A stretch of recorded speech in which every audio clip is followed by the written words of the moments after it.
He buried bullets one by one into the ground, turning them into pressure-triggered landmines. Then he gathered even more bullets, collecting the gunpowder from inside to create tons of explosives that he positioned around his farm. To detonate the bombs, he dug a trench across the property and filled it with massive amounts of gasoline. He then installed detonation devices along the enemy's inevitable path and covered all the traps with grass. However, to eliminate his enemies, the underground tunnel traps would be the most crucial part of his plan. First, he modified a double-barrel shotgun to the right length and mounted it at the tunnel entrance. Next, he sharpened countless steel rods to razor-sharp points and positioned them in deep pits throughout the tunnels. For the tunnel ceiling, he secured wooden blocks studded with steel spikes. Finally, he carved numerous small holes around the tunnels, so he could attack enemies from the shadows at any moment. He had to memorize the exact location of every single trap, because there were so many that even he could accidentally trigger one if he wasn't careful. If any enemy happened to avoid all the traps by sheer luck, they would face his compound bow cranked to maximum draw weight. To ensure his enemies had no escape route, he also installed claymore mines and C4 explosives throughout the tunnels.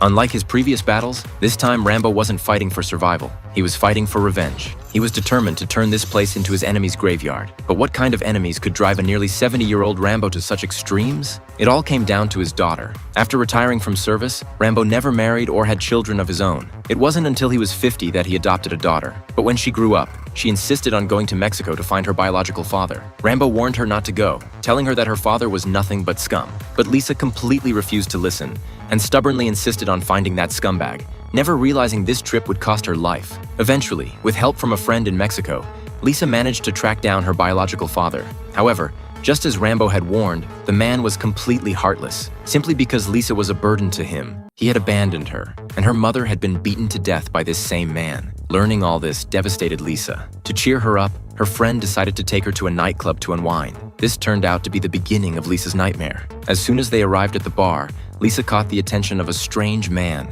who secretly slipped drugs into her drink without her knowing. When she woke up again, she had been taken to a human trafficking den where endless torture awaited her. A day and night passed, and his daughter still hadn't returned. Rambo grew extremely worried, so he grabbed his weapons and drove alone toward Mexico, ready for war.